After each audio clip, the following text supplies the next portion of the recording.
and I'm super excited to introduce you, David. I'm going to hand it over to you. And thank you, everybody, for joining today. Dave, the floor is yours. All right. Thank you, Alex. Appreciate everyone's time.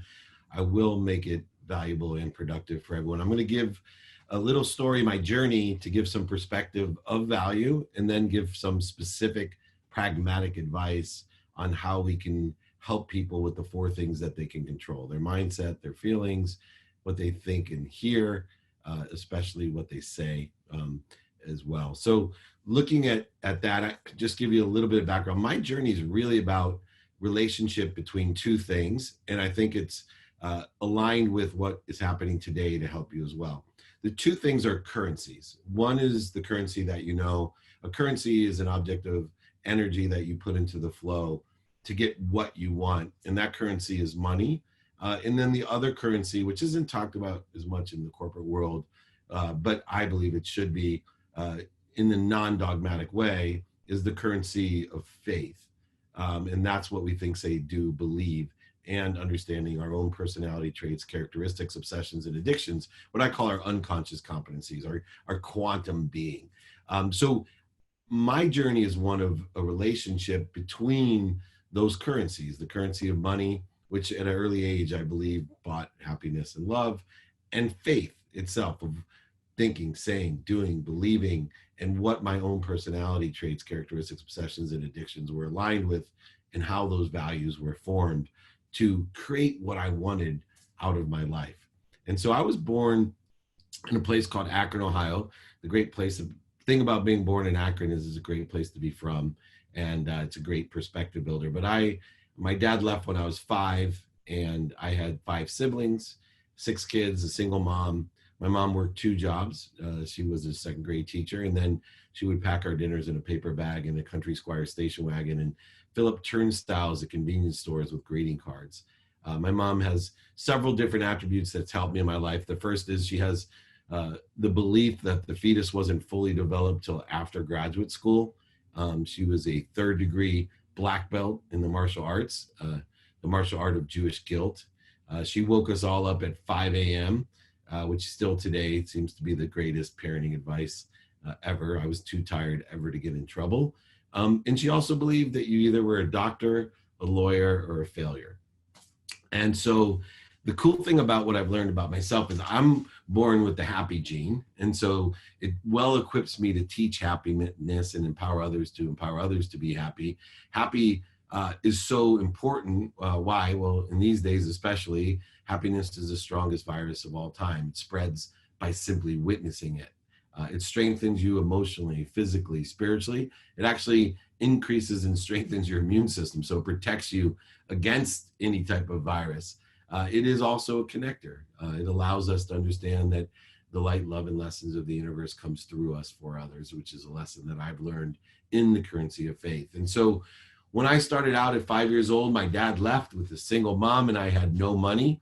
But I was super happy. The only time I wasn't happy was when there was financial stress. A car would break down, a dishwasher, my mom couldn't afford summer camp, was worried about how she was going to feed 5 boys and a girl. And I decided at the young age of 5 that the currency that I was going to focus in on was money, that I was going to buy my mom a house and a car, make over $1 million, retire at a young age, and be happy all the time. And so I created this methodology of enjoying the consistent, everyday, persistent, without quit pursuit of my potential. Now, I was very clear on my what as well. I knew my why. I believe that everybody in the world, and I think it's important as leaders of companies that we know that everybody in the world knows their why. Their why is actually to help somebody or something. That's easy. You need to help people with their what. And I was blessed because I knew my what. Right? My what was to make money. And my why was to buy my mom a house and a car and to be happy. And so I decided through this perspective of enjoying the consistent, persistent pursuit of my potential that I would be a professional football player. Now, I come from a long lineage of doctors and lawyers as dictated from the previous philosophy. Nobody over, I think I'm one of the tallest, and unfortunately in my family, the most handsome, but at 5'7", I decided I would be a professional football player. And I utilized that perspective of consistent, persistent behavior, consistent every day, persistent without quit. And I got a scholarship to college.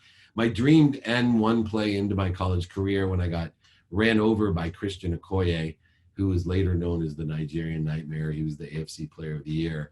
I joke around that he gave me his first signature, a size 13 shoe on my chest. But I remember lying on my back thinking, doctor, lawyer, or failure. And that led me to be pre-med, to be a doctor. And I, once again, following the dollar, the currency of money, went to be a doctor. I talked to my brother my freshman year, visited him. And here's lesson number one. And we have to realize this as leaders. I went and wanted to be a doctor, and I didn't realize that doctors had to be in hospitals. So when I saw my brother, I'm like, I hate hospitals. He almost fell over. He said, dude, you're pre-med at a really good college. God knows you're not gonna be a professional football player. How do you not know doctors need to be in hospitals? I said, well, I wanna be a sports physician, training room, sidelines. I never thought they'd have to study in hospitals. He told me, and write this one down, be more interested than interesting. And as a general rule, not only to get stable data today as we are in unprecedented uncertain times, we have accelerated change and growth. Things are occurring at light speed. We need to be more interested than interesting. We can't just assume or accept facts about the circumstances that we're in, and whatever ones you want to choose. We need to be more interested than interesting and encourage others and empower others to do the same. Utilizing that philosophy, doctor, lawyer, failure, and being more interested than interesting, I went to law school. I actually reversed engineered my law school to find the law school that had the highest paying graduates, which was Tulane University, because they had oil and gas lawyers, oil and gas litigators, which was the highest paid job out of law school. I actually went to the law school that I chose because people made the most money. That's how focused I was on my what. Fortunately for me, when I graduated law school, I had two job offers. One was to be an oil and gas litigator. The other was to make even more money selling legal research online in 1992. A lot of you probably remember the internet in 1992, or the aspect or imagination of the internet. Well, I went to my mom to ask her what to do, and without blinking, my mom told me that I had a real lawyer, that the internet was a fad, and that I was going to be a salesman. I would lose all of the value that I had gotten out of law school and everything that I had worked so hard for, and she would be so disappointing in me. Lesson number two, very important for you as a leader, as well as the people, your consumer, as well as your associates. You need to vote for what you want. Just because people love you, care about you, have a relationship with you, doesn't mean they give you good advice. We need to make sure through this effective way of being more interested than interesting that we find and vote for what we want. What happens so often is people vote for what other people want for them, and they end up resenting them. They end up not getting what they want, and they could have easily stuck to that enjoyment of the consistent, persistent pursuit of their potential. For the first time in my life, I voted for what I wanted, and I sold legal research online. In 9 months, I was a millionaire. I bought my mom a house and a car. Didn't have enough to retire. Things had changed since I was 5. But meanwhile, everything from then on supported the fact of my philosophy or strategy of currency, money, that it bought happiness and it bought love. I ended up going on to the I sold West Publishing for $3.4 billion in 1995. Went to the Silicon Valley, learned how to use my skills, my knowledge, and my desire to raise money for corporations and charity. And at 30 years old, ended up being the CEO of the world's first smartphone, better known as the PCE phone. Back then, they called them convergence devices in 1999. But it was a great experience, and I was a multi-millionaire. Now, my journey had led me from 3 worlds: a world of not enough in Akron, Ohio, where there wasn't enough of anything for anyone, where I was a victim, everything happened to me. The second was the world that I was in now, the world of just enough. I was buying anything that I wanted. I was buying things I didn't need to impress people I didn't like. And it was, for the first time in my life, I was unhappy. At 30 years old, I had married my dream girl, a girl that I met in the 4th grade. She hated me in the 6th grade. My best friend asked her to go study at 6th grade camp, and embarrass me. And she said, no, tell him to ask me himself. So I threw an egg at her and then made fun of her through junior high school. Once again, though, being able to marry this unbelievable woman reaffirmed what I believed was money buys happiness and love. And that was the reason that she was marrying me after all these years. At 30, though, my life changed. For the first time, I had somebody try to teach me a lesson, because at that time, my faith was driven by ego. The need to be right, the need to be offended, separate, inferior, superior, anxious, frustrated, angry, resentful, scared. If any of these feelings evoke emotion from you now, that's because I think that we are, as a collective consciousness, living in a great ego-based consciousness. And so I will teach how to be a ferocious Buddha and be a leader within the context of ego-based consciousness and put everyone back into the trajectory. But I was in ego-based consciousness at 30. My dad gave me a birthday present for the first time in 20 years. My dad had left, as I suggested, when I was 5. He was my hero. By 10, he was my zero. What do I mean by that? At 10, he forgot my birthday. And not only did he forget my birthday, but he told me that he didn't believe in birthdays and he didn't celebrate birthdays, which I knew was a lie, because he celebrated his own birthday and he celebrated my siblings' birthdays. So I ended up hating my father and, literally realizing he was a liar, a cheater, a manipulator, a back-end seller, and an overseller. At 30, he gave me the first present in 20 years. He gave me a sport coat. And when I put it on, I started to cry. My wife asked me, why are you crying? I said, because it fits. I've waited 20 years to have a relationship with my father. He finally gets it. And then I opened the jacket up and I looked inside and he had torn out all the pockets. I was crushed, immediately going into ego-based consciousness again, so angry and frustrated. I called him and I'm like, what the F? Dad, how can you send me a birthday present after all these years that I can't even wear? Calmly, he said, I didn't send it to you to wear. I sent it to you to remind you that you're just like me. I'm worried about you. I want you to hang the jacket in your closet and to remind you can't take anything with you when you're gone. I want you to remember that money doesn't buy happiness and love. I want you to remember you're just like me. I want you to be buried in that jacket. I want you to look at it every day. Well, I wasn't ready to hear that. I was in the collective consciousness of what a lot of people are in today, in this world for just enough for me. Everything was for me, buying things I didn't need for people I didn't even like to impress them. And I hung it up, told him to F off, and hung up on him. But 2006 came years later, and I got a second reminder about these currencies that are so important to be a servant leader, to provide value and service to others, so important to live a radically humble life as a leader in order to effectuate constructive change. That's more than ever needed today as leaders, in order to be happy, to make a lot of money, to help a lot of people, and have a lot of fun, to enjoy the consistent, persistent pursuit of their potential. Well, in 2006, I ran the most notable sports agency in the world. It's known as Leigh Steinberg Sports Entertainment. A lot of people know that firm from the movie Jerry Maguire. It was based off of our firm. I was living the high life. I was a multimillionaire, surrounding myself with celebrities, athletes, entertainers, going to the greatest sporting events, entertainment events, and award shows ever created. And I went golfing with my best friend, Rob. Rob I've known since the 4th grade. He was the boy that asked my wife at 6th grade camp to go study for me. That's how much I trusted him. Him and I hadn't talked for very long, but he went golfing with me, and I invited him to go to the Masters with me and Chris Carter and Warren Moon and Michael Jordan and Shannon Sharp, these unbelievable athletes. And he said no. I said, what are you talking about? No. Why don't you hang out with me anymore? I said, I don't like who you hang out with, and I definitely don't like the stuff you're doing. I immediately got defensive, and I said, what are you talking about? I'm not doing what those guys are doing. He said, David, you could lie to me, but don't lie to yourself. I was crushed in 2006. I cried. I realized, man, I am lost, just like my wife and my dad and my mom had been suggesting to me. I'm totally unhappy.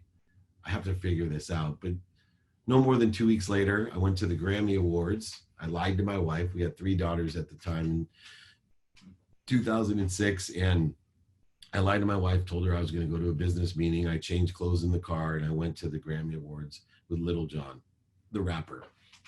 Came home 5:30 in the morning in an altered state of mind. And there she was, my wife, waiting for me. And immediately when I walked in, she told me, I'm not happy. I'm going to leave you. You better take stock in who you are and what you want to become, or you're going to be dead. I wasn't ready to listen to her. I got mad at her, back again in the ego-based consciousness, need to be right, offended, separate, inferior, superior, guilty, resentful. So I said, how dare you talk to me that way? Look around you. Who do you think provided all these things? That's right. Money buys love and happiness. How dare you not love me or be happy? That's impossible.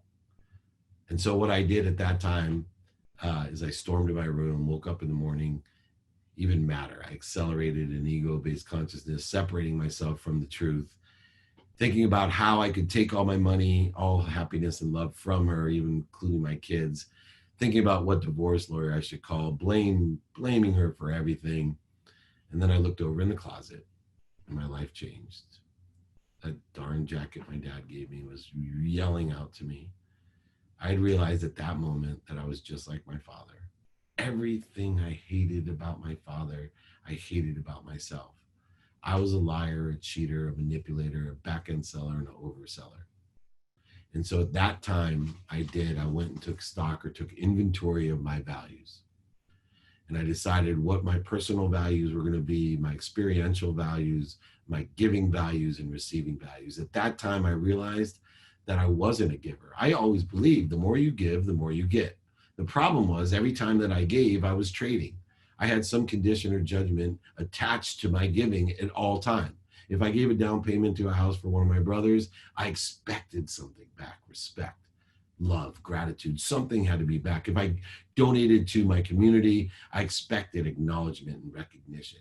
Everything was a trade for me. At that time, by taking my personal experiential giving and receiving values, I shifted the paradigm of value to the more that I receive, the more I can give. And I started focusing in on receiving, that I was worthy of everything that I received, because all that I wanted was to give my life away, to give everything that I received away. And that's when I realized that I could live in a world, not as a victim, not a world of and not to live in a world of just where everything was for me, buying things I didn't need to impress people I didn't like. But there was this abundant world, the one that I teach, the one that I want you to share with your communities, your associates, your consumers, the world of more than enough of everything for everyone. I realized that I was connected at all times to the most powerful source of love, light, and lessons. And I was, through ego, creating an interference or corrosion to that connection. That I held more power in my thumb, enough power to literally light up Manhattan.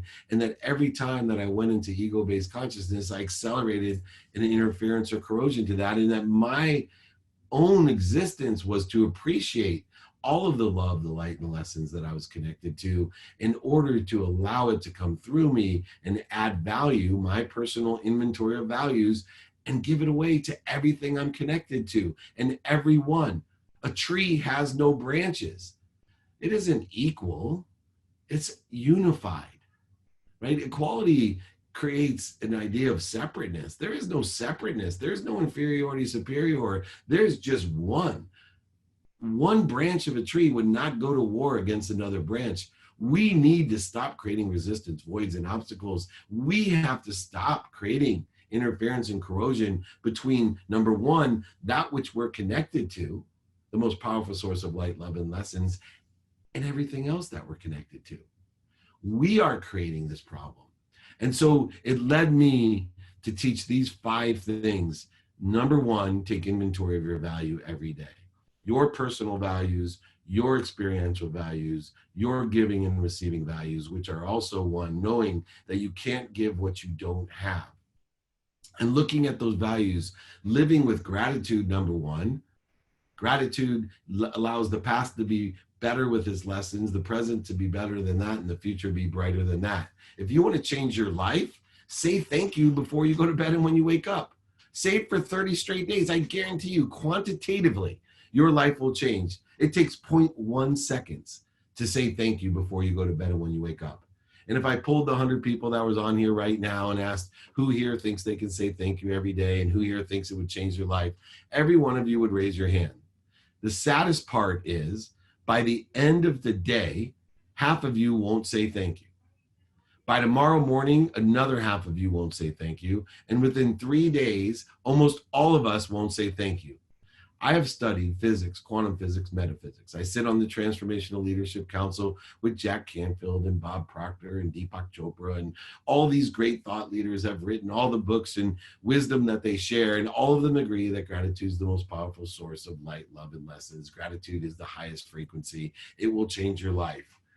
But yet, all of us, including me, who it took 9 months to do it every day for 30 straight days, create an ego-based consciousness that separates or interferes or corrodes from that truth.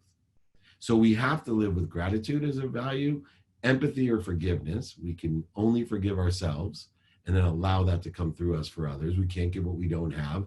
So it's really easy. We don't have to forgive others because they deserve it. Forgive yourself because we deserve it. Accountability, ask yourself 2 questions. What did I do to attract this to myself, and what am I supposed to learn from it?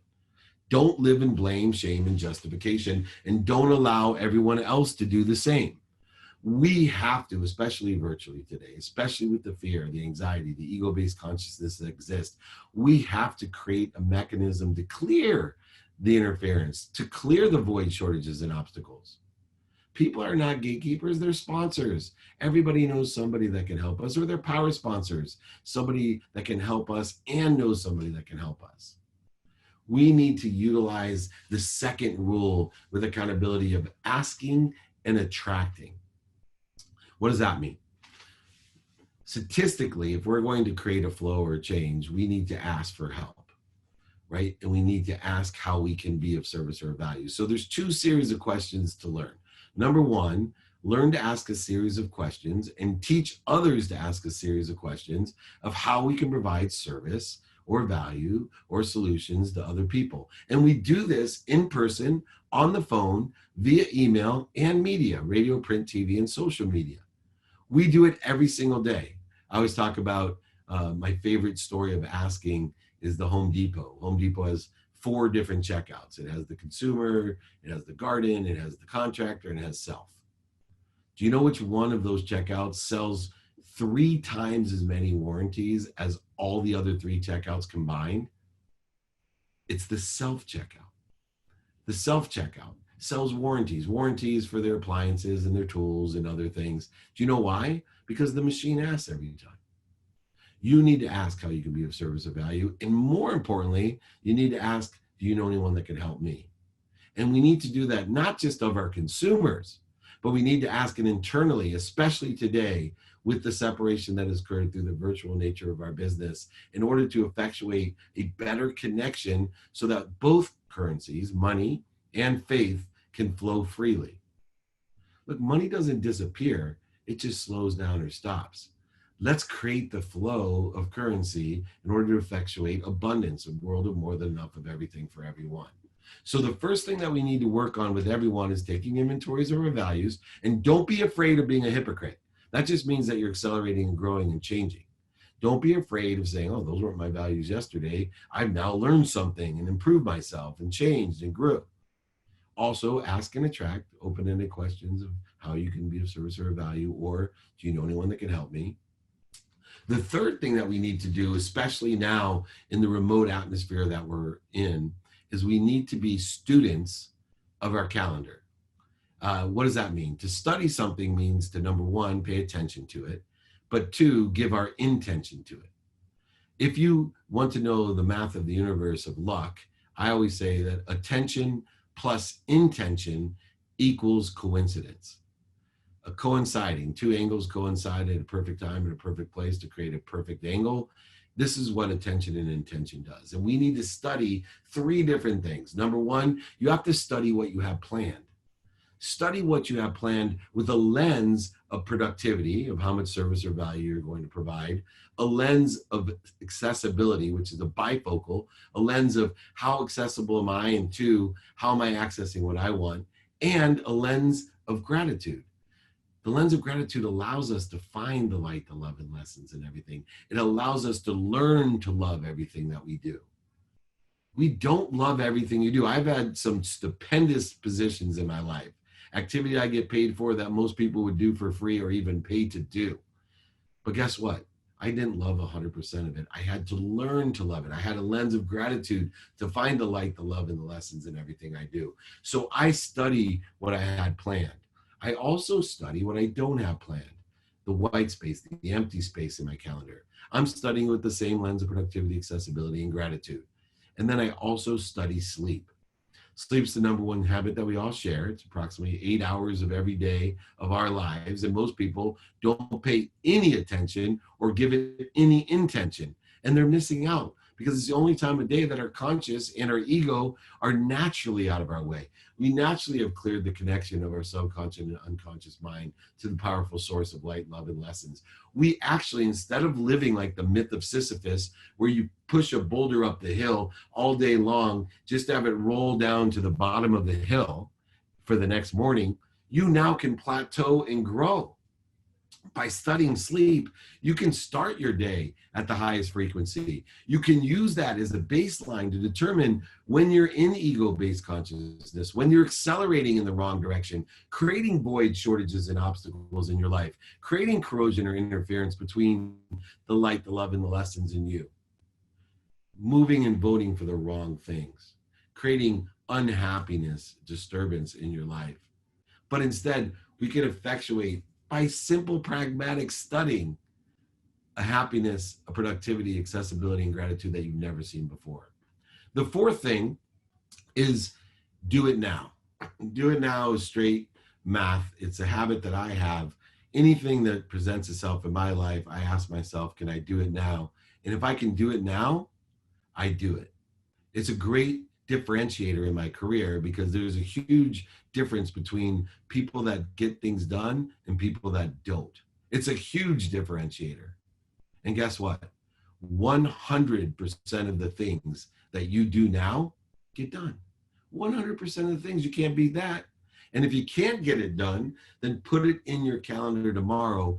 Prioritize, as Roosevelt taught, prioritize by what's most important first, not what's most urgent. If something's just urgent, you go ahead and delegate it, but by what's most important first and prioritize that and do it tomorrow by making it a planned portion of the calendar. Do things now. Now, the last thing is practice ending fear. And this is the majority of what we need to do today and get others to do. Practice ending fear.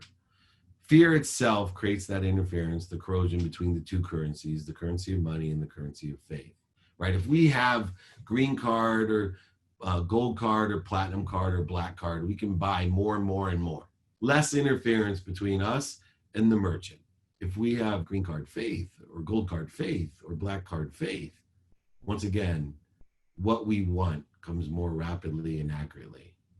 And the only way that we upgrade our credit into a black card is to practice ending fear. And we have to empower others to do the same within the consumer, within our own internal people, within our communities, so that we can create abundance, a world of more than enough of everything for everyone. So how does that work? Well, first, we need to identify what ego-based consciousness is. We need to practice that. We have to raise our awareness, our frequency, our vibration in order to figure that out. We have to learn that, oh, the need to be right, the need to be offended, separate, inferior, superior, anxious, frustrated, angry, guilty. All these different feelings are what create ego-based behavior, accelerating in the wrong direction, corrosion and interference. We need to identify that. And this is where the concept of a ferocious Buddha comes in. You have to be ferocious in order to allow your feelings to be your thermostat, not your bank account. Bank account, it's an ingredient of the mercury that's contained within the feeling thermometer, but it is not the end all. I learned through my journey, money doesn't buy happiness or love. But money is super important. It's one of the currencies of the universe. Money allows you to shop. And if you shop for the right things, you will be happy. And if you shop for the wrong things, the things you don't need, the things you buy to impress other people you don't like, you're going to be unhappy. But money's really important. But we have to be ferocious about identifying what gets in our way, what interferes with both currencies. And so when we identify one of the needs of fear, one of the secondary needs of the ego, we have to be ferocious and stop. And once we identify that, we then drop. We drop to Buddha, right? To be at center, at peace, to raise our awareness, to get into the right trajectory. And then we're ferocious again and we move in the right trajectory. When you're in ego-based consciousness, when your employees are in ego-based consciousness, when your consumers are in ego-based consciousness, their mind, their body, and soul are on fire. I was taught as a young boy, if you catch on fire, you got to stop, drop, and roll. In order to stop, drop, and roll out of ego, you have to be a ferocious Buddha. And you have to teach others to be the same. There aren't tough situations, there's tough people. And tough people are ferocious Buddhas. They know how to stop and not make things worse. They know how to drop down into peace, into center, to make the right decisions that have the most abundant results, to productively create value for everyone. That's why I created the 120 rule. I practice it every day. I wake up and I imagine my room's full of $100 bills, and I hand out $100 bills to everyone and ask for $20 bills back. And I'm always asking, can you see any reason you won't want to do this? Just to feel the emotion and the energy. Because I know there's 4 things that I can control. And in a situation when we have compressed uncertainty, when we have accelerated change, when people are afraid and live in ego-based consciousness, to give them the ability to be in control. Control of our mindset, control of our feelings, control of what we hear and say. Remember, it's not what you say, it's what they hear, but we're inundating ourselves with data all day long that has negative infection, right? We need to control. We can seek any data that we need. It's important to get stable data. Go seek it. You don't have to be inundated with negativity. And then finally, we are in control of what we do, right? And so we want to make sure that we are moving and growing and accelerating in the right trajectory, in the truth trajectory, enjoying the consistent, everyday, persistent, without quit pursuit of our potential. One of the other things that get in our way is the understanding of progress. So many people today, some of your employees may feel this, your consumers, they feel stuck. I have a saying, get stuck being stuck. Why? Because stuck is good. Stuck means that you're growing, you're accelerating. If you didn't feel stuck, there would be no pressure being put in the acceleration and growth in order to feel like you're stuck in a room. You would have to try to get out of a room and actually put effort and intention and attention in that in order to feel stuck. The problem is that our senses, the way we see things, smell things, hear things, taste things, and touch things, are inaccurate. And our memories are even more inaccurate. So what does that mean? That while we're in the consistent, persistent pursuit of our potential, while we're finding the light, the love, and the lessons, while we're learning, we literally feel stuck because we don't realize that we're growing. We don't realize the incremental growth. And if you don't believe me, go ahead and take the smallest measurement that you want and double it 20 times. It'll turn into a very large success. Most people, they get to 25% of the way there in whatever they want in their life, if they're lucky enough to actually put their attention on what they want. 99% of the people quit when they're 25% of the way there. And then the 1% that continue on, because they're getting better at what they're doing, it only takes them half as much time to get to 50%. And unfortunately at that time, 99% of the 1% quit because they too start listening to what other people think. They start listening to the laughs, the scoffs, people making fun of them. They're not patient enough to allow people to applaud them. And they start voting for what other people want for them. The ordinary, that's all anyone ever wants for you is ordinary. But if you vote for what you want, it will be elected in your life. You could be extraordinary. And it only takes you a half as much time to get to 100% and half as much to 200 and half as much. It's like watching your kids grow. You can sit at home, never know how big your kid's getting because they don't seem to grow at all because our perceptions and our memory is so bad. Until you have to go buy them a pair of shoes realize, oh my God, it's been 3 weeks and you need a new pair of shoes, or their grandparents come over. I'm like, oh my gosh, she's grown so much. The same thing happens with your progression and acceleration of your potential. The same thing happens with your bank accounts and your businesses. You have to understand segmentation. It only occurs in the enjoyment of the consistent, persistent pursuit of your potential. It only occurs when you stay in the trajectory and plateau and grow and take inventory of your values and ask and attract and be a student of your calendar and do it now. But mainly practicing ending fear. I'm going to end before I take Q&A with one story to tell you how powerful this is. It's a story that changed my life because I realized the subtleties of success. And it's so important today with the virus and the protests and the looting and the anger and the frustration, everything that's going on. It's so important to know the subtlety of success, of how the ego, how fear creates interference and corrosion and the changes that we don't want. Well, I believe in having two routines in your life. One routine is a set routine where everything's normal. And my routine is very complex. I wake up every morning at 4 a.m. I meditate for 20 minutes to find my highest frequency, the plateau of the day, the baseline for my truth. Then I get ready for 10 minutes and I go exercise for a minimum of an hour from 4:30 to 5:30. From 5:30 to 6:30, I do research. I'm a student in my calendar. I study for books, interviews, speeches, etc. 6:30 to 7:30 is family time, getting ready, making lunches and dinners and breakfasts and lunches and having fun. 7:30, I do executive coaching calls. 8 o'clock, I execute on the student of the calendar. 4:45, I do more coaching calls. At 5:30 to 7:30, I turn everything off, spend family time. 7:30 to 9, I do research. I study my calendar, interviews, write books, etc. 9 o'clock, I have a wind down routine so that I guarantee to be passed out by 11 p.m. at the latest. And then I start the next day at a higher plateau. Not the myth of Sisyphus. I don't start over at a lower frequency.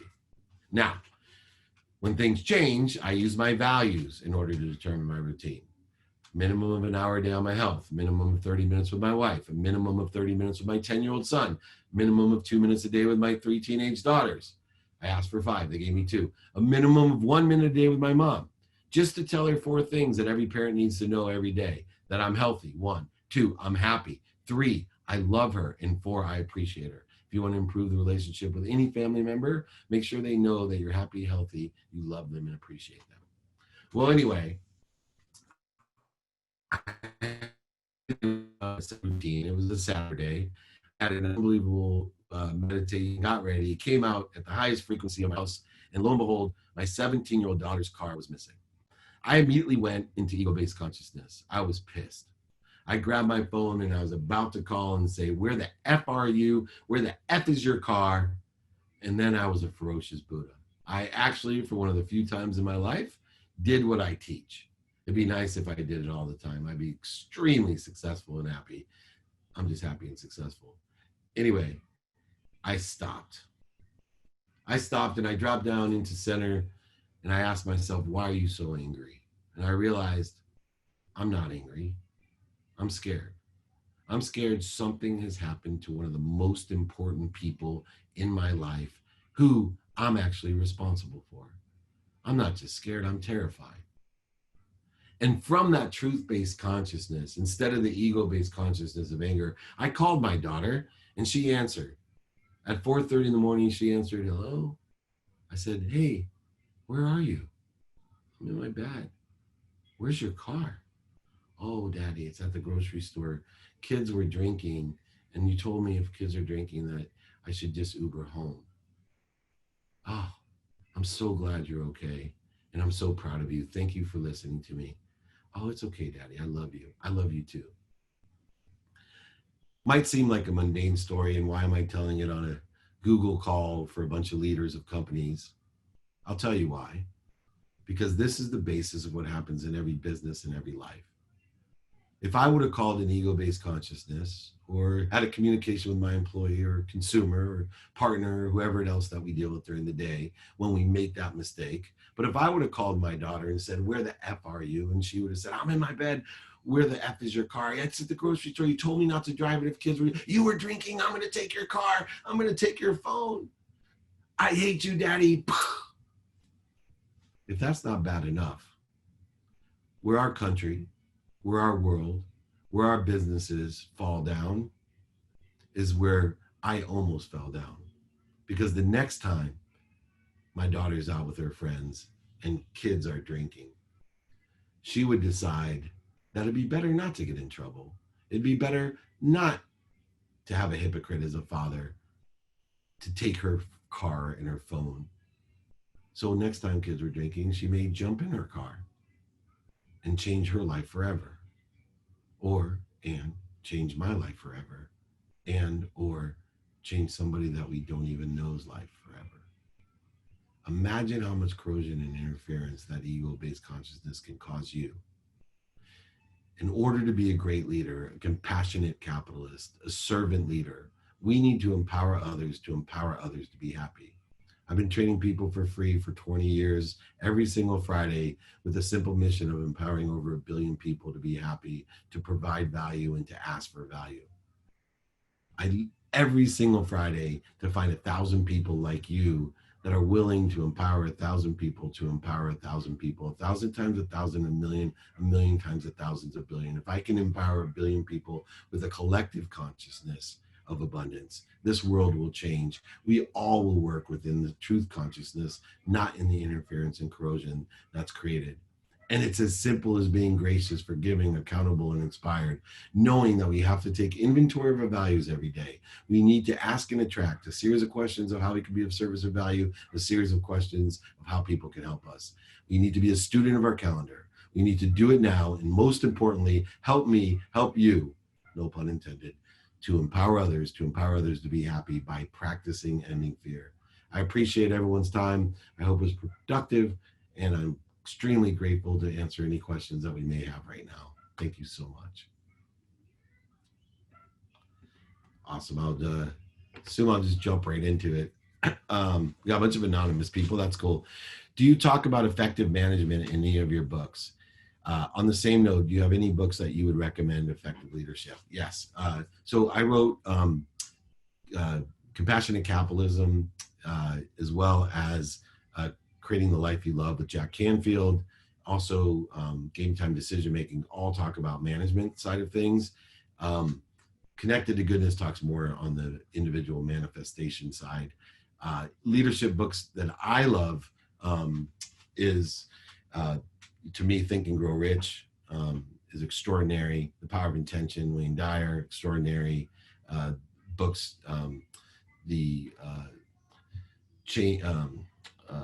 On the habit side of things of leadership, Atomic Habits is awesome.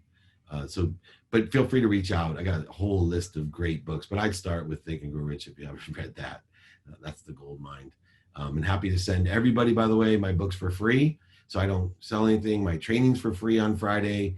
It's 11 a.m. Pacific, 2 p.m. Eastern. Please reach out to me to get those books. It's david@dmeltzer.com. I'm sure they'll post where to reach me by text or email.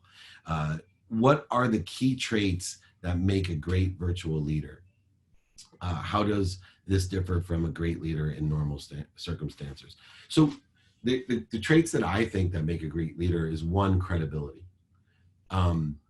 And 2, it's the ability to connect emotionally.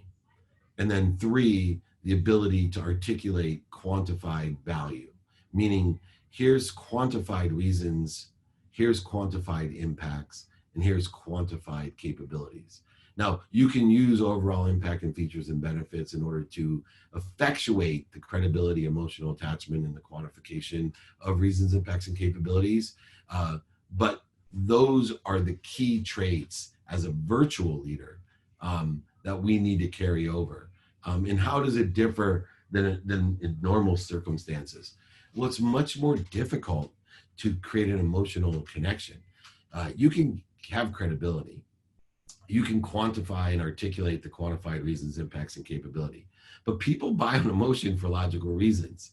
And if you can't make an emotional connection because you're not an effective communicator as a virtual leader, that you don't have the consistent communication or the persistent communication that's necessary in order to effectuate it, you're not going to have the same results as you do in normal circumstances.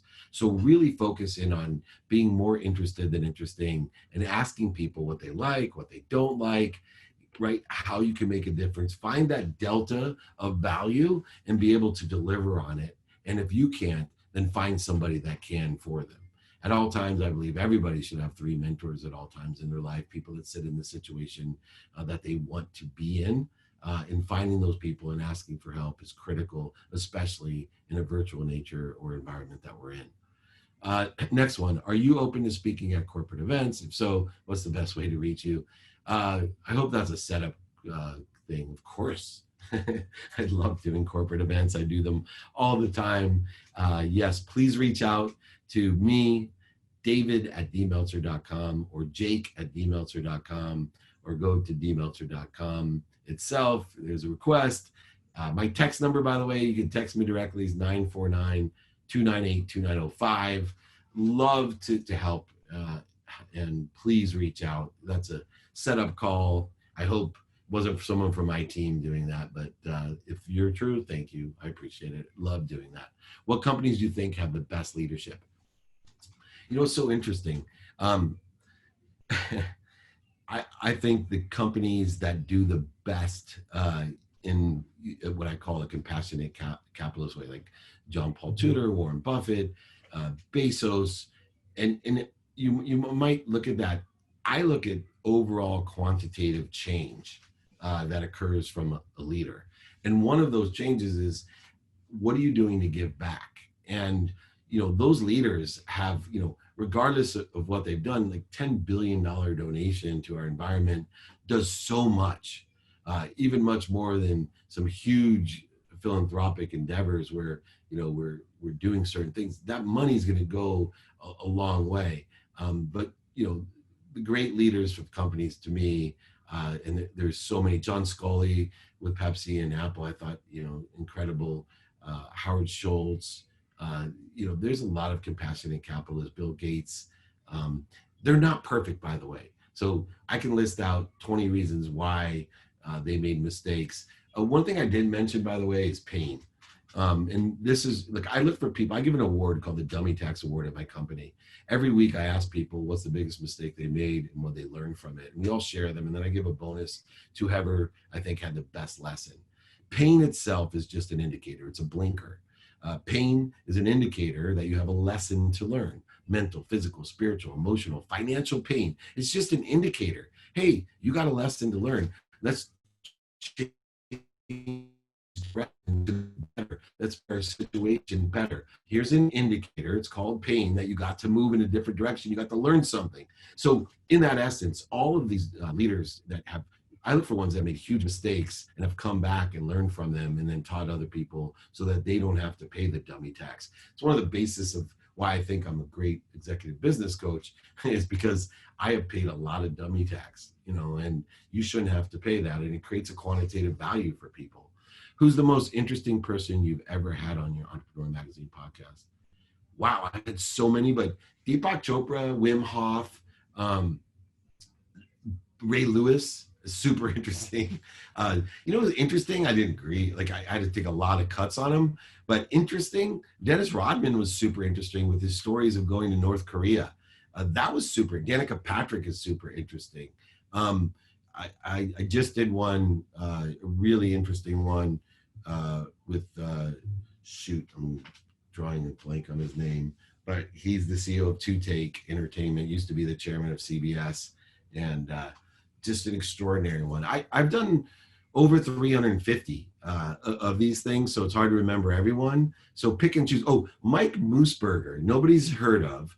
You watch that one, right? It's called The Playbook. You can download it on Apple and Google and everywhere that you want. This is Entrepreneur, but check out Mike Mooseburger. That one, if you don't leave just with a huge inspirational heart, nothing will move you.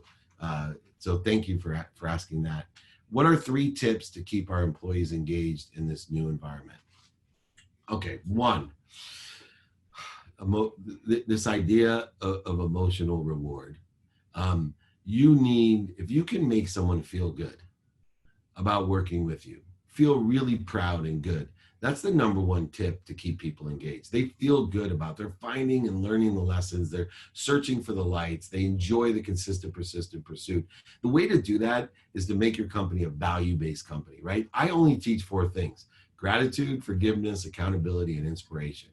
Right? Those are the 4 things I teach. The skills and the knowledge part will complement the desire, but they can learn skills and knowledge through mentorship, through YouTube, through anything within the company and without. But I'm looking for gratitude, forgiveness, accountability, and inspiration. The other way to keep them engaged too is to do fun things with them during the day. So like the dummy tax award. And the third way to keep them engaged is money, right? Incentivize people. People work for money. That's why I don't believe in the word work. I believe in activity you get paid for and activity you don't get paid for. And I think deciphering that and discounting how much people, want to feel good, how much fun they want to have, and then 3, how much money they want to make. The difference is like the difference between motivation and inspiration. Number 1, motivation, it's temporary. It's rocket fuel. It'll get you out of this atmosphere, but it's going to soul suck you. It sucks all your energy. Fear is a motivator. And it's a great motivator, but it's not going to last forever. Eventually, it's going to suck all your energy and soul out of you. Inspiration, on the other hand, will get you there, right? And so I like to, think of motivation to get you up and get you back up. But inspiration, those value-based inspirational things that you can do will get everyone there. So look within the context of whatever tips or engagement that you're looking for. Remember, certain things will motivate people, like money. It will motivate, but it won't inspire them.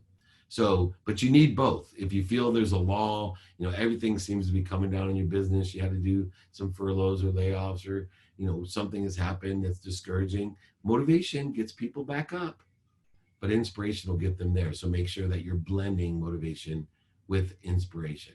All right, next one. How are you keeping your employees engaged at your company? We're working virtually, and we have from day one. Number 1, I'm using those 3 things that I just mentioned, but I'm doing it consistently, 7 days a week. So I'm utilizing and being accessible, asking every day how can we be of service or value, making sure that I'm there facilitating, like a coach, the connection between everyone, and then furthermore, allowing them to have fun, doing interesting things, giving the same awards, the same bonus. And I'm also getting a temperature of how they feel as a collective. So I do a Monday morning meeting, and then they do a Friday training, which everyone, my original 20 years of doing free trainings on Friday stem from people showing up to get lunch in my office. So they're conditioned to show up on Friday. So I use Fridays to inspire, Mondays to motivate, organize. We do 4:45 every day, student of your calendar, for 15 minutes. Everybody gets on a huge Zoom, and we're all students of our calendar so that we're all on the same page. Looks like we're out of time. Hey, Dave, I think we can speak to you all day. And I think there's one other question that wasn't posted in the Q&A. If you have a few more minutes, I think it's important and very timely. This is from Janine. She asked, is there any specific advice you have for leadership during these challenging times for all Americans, but especially for people of color? I'll hand it over to you. That'll be our last question, and then we'll wrap things up. Thank you for the softball easy question to finish. Yeah, of course. I really appreciate it. The word unification. So think about it. And this is for all differentiators that people create, especially color. Obviously, my business partner is Hall of Fame quarterback Warren Moon. I have fought for equality, and now I fight for unification. It's different. I used to say, black quarterbacks, this, and this, and then I changed it to, I can't wait for the day that people just talk about quarterbacks. He has a weak arm, he's stupid, whatever the differentiator is, but we're all the same matter, and we all matter because we're all connected. And I said earlier, a tree has no branches. One branch would not go to war against another branch. And right now, what we need to talk about, we need to raise awareness and communication, is a few things. One, let's talk about unification. right? Not separation. Let's talk about unification other than equality. We don't want equality. We want to be unified. Everyone's the same. Everyone, there's no separation. There's no need for equality when there's unification. So one, let's talk about unification. Then also let's talk about consistent, persistent pursuit of positive change. This is what happens. Why are we in the same situation with the same people, same color, with different names for the last 100 years? The same exact thing. I'll tell you why. And we're going to end on this, because people quit at 25% of the way there. 99% of the people quit at 25% of the way there. I'm changing my Friday training this Friday to do all Q&A, to answer questions just like this, to help people so that we don't quit. We don't quit. It can't, something else can't come up next week and we forget about that, or it takes a back seat. Let's keep the consistent, persistent pressure all the way through November and beyond. Let's vote your conscience of what you want this country to look like. And I want it to be a unified country. It's my belief. This is truly my belief. And they did Stanford research on this before COVID even, that unbelievable percentage of people graduating college, the one thing they wanted from a leader was unification. That was the number one thing. Well, here's the problem. I think that 99% of the people in America want to be unified. And I wish that I could figure out how we could all gang up together, all 99% of us, and grab the 1% and send them to Australia or somewhere else, like the old days. Like literally, let's just get rid of that 1%. Because that 1% in social media, that 1% within our companies, that 1% within our communities, that 1% of the protesters, that 1% in our homes, they're ruining it. Because you know why? The rest of us are quitters, right? The 1%, they don't quit because the negativity is always there. It's much harder to do what I'm doing, to create a platform of positivity, of change, of empowerment, of happiness. Way harder, but I'm not quitting and neither are you. So don't quit. Let's unify and let's keep the conversation going. Let's vote. Let's do everything positive that we can for productive change, but let's not us quit. 99% can't quit at 25%, and then another 99% can't quit at 50%. So when November comes and we have voter apathy and all these things happen again because something else occurred, we're not going to do it this time. If I have to have my trainings every Friday to talk about this every Friday, that's what I'm going to do. I'll answer questions every Friday, all Friday, to keep the conversation going. But do not quit and think unification, not equality.